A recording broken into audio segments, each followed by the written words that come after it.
Your boy Heaven Hollywood back on the IE Network, and this is the Heaven Hollywood Report. And let's get to it.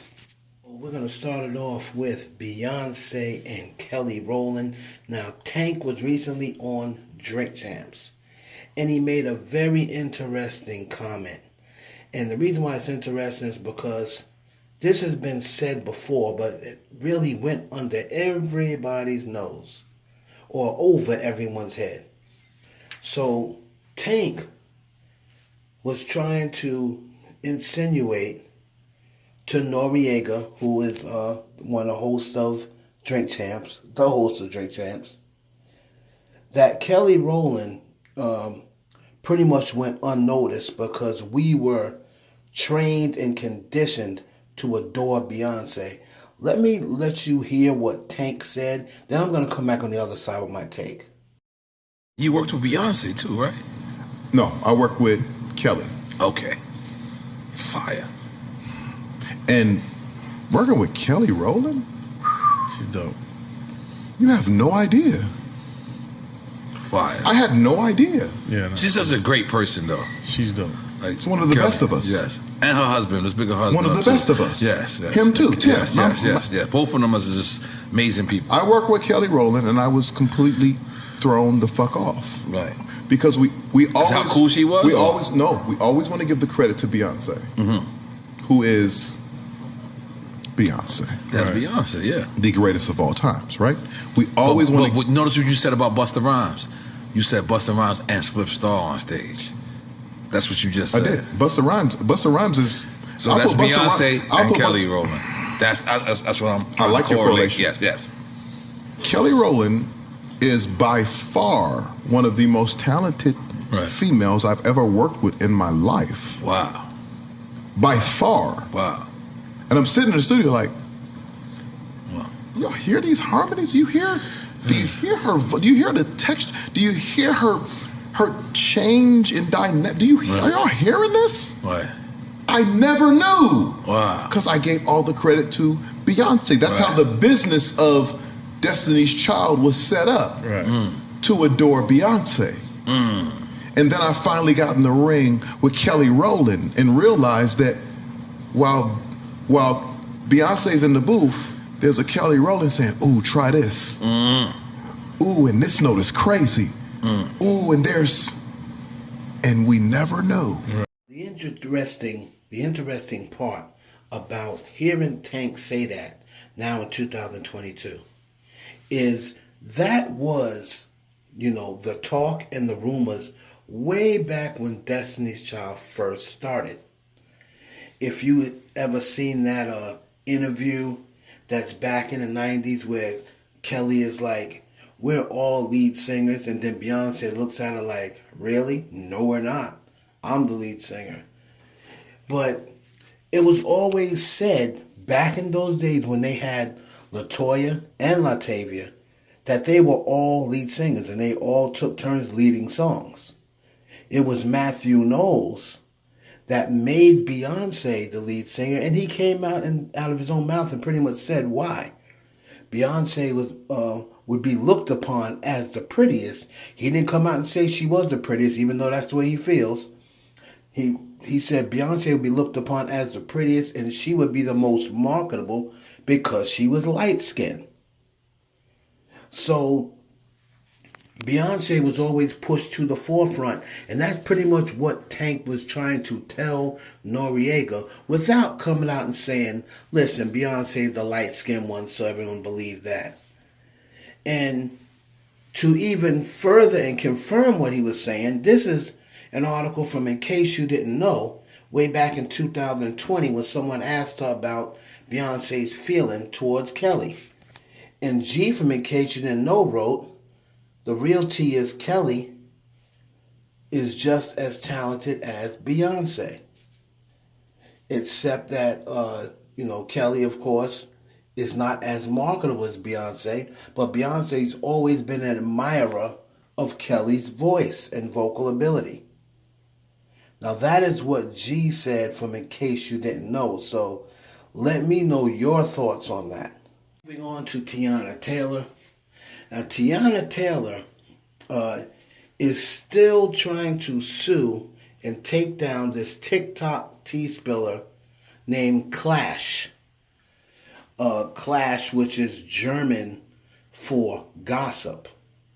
Now, if you don't know, Clash is a woman who spills tea via parody. She acts out parody scenes on TikTok.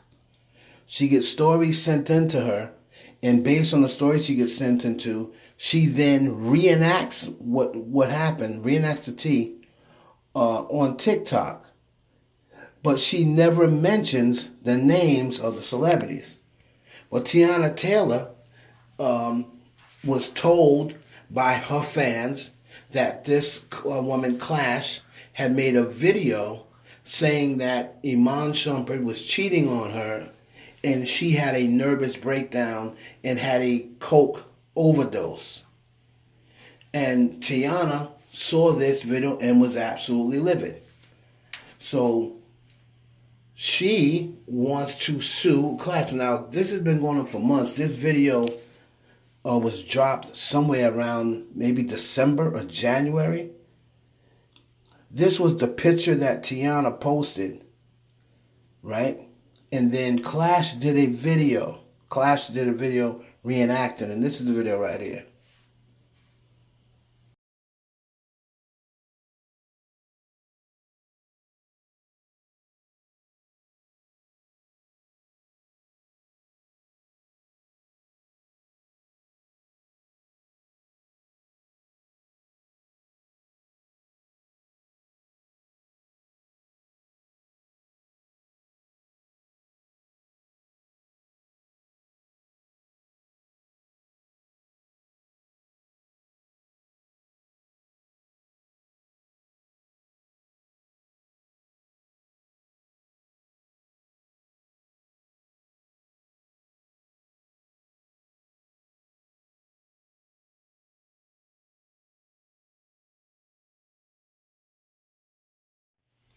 Now, Teyana saw this video and was absolutely livid. She came and put a post up on her page talking about, well, this picture we're revisiting this picture from a couple of months ago because the YT lady says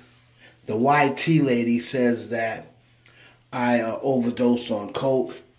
And because she says it, everyone believes it. Now, let me just touch on that real quick. She put the YT lady. She was trying to, play it off by, a lot of people refer to YT now as YouTuber. But she really meant white lady. So she was trying to pull the race card by basically saying, because the whitey lady says it, we have to, everyone's believing it. But Teyana kept going and kept going, right? Now, remember, Clash does not mention names. And even though her fans may have thought it was about her, and it, maybe it was about her. However, this is the problem. She never mentions her name. She does them as kind of like reenacting blind items. Now, if you believe it's about you, that's fine. But here's the problem. She wants to sue Clash. She's still pursuing that. She came back, made about 4 or 5 videos, and furthermore, and I forgot. And, and it's not going to work because she doesn't mention your name. And the fans, for whatever reason, they love reading about celebrity gossip. I never understood that. They love reading about celebrity gossip, but then they try to tag the celebrity that they're talking about to try to get the TikTok, whoever the tea spiller is, in trouble. But you're reading it because you want to know about it. You're nosy. You want to know about celebrity gossip. Then you try to tag the celebrity for whatever reason to see if they're going to confirm the tea or what have you. And what celebrity do you know is going to confirm something like that? is going to come, oh yeah, you're right, you got me, my husband cheating on me, and I did have a coke overdose. No, she's not going to confirm that. So of course they're going to say it's not true, even if it is. So my just statement to Teyana is, and to anyone else, Clash will never get sued because she is not saying your name. You're assuming that she's talking about you. Yes, she reenact the picture that you took, and of course we're gonna know she's talking about you, but there's no proof to that. And she also puts up a disclaimer on her page that says, I am reenacting gossip that is sent to me. It is gossip. Please do not take it as fact. But people are sending her these stories and she reenacts them. So she's doing it the smart way. Nobody else does it that way, and she can never get sued. And speaking of blinds, we're going to close it out with Cardi B and Offset. Now, as you know, Offset was at New York Fashion Week, at the Balenciaga show in New York City, with Kanye West and what have you. And this blind item came out. This rapper used to be A-list in a group. Now his only job is to not cheat on his higher on the list wife. He didn't do a good job of that this weekend. Now, everyone knows that he's talking about Offset and Cardi B. All right. Now, the difference between NT Lawyer, which this I believe came from Crazy Days and Nights, he eventually does a blind item reveal on most of his posts. Now, of course, like I said, whenever it is something about Cardi B, I always like to go to the source. So I just wanted to make her aware and asked her, hey, have you saw this? All right. And her response back to me was a laughing emoji and said, it never stops. Right. So basically, she has seen this, of course, and she's basically calling BS on it. Basically saying, especially since she is getting ready to come out, the rumors are going to start. They've pretty much been inseparable since the pandemic. They, of course, had their second child that was conceived during the pandemic. And again, we're going to have to see if this comes out later on, because everything comes to the light.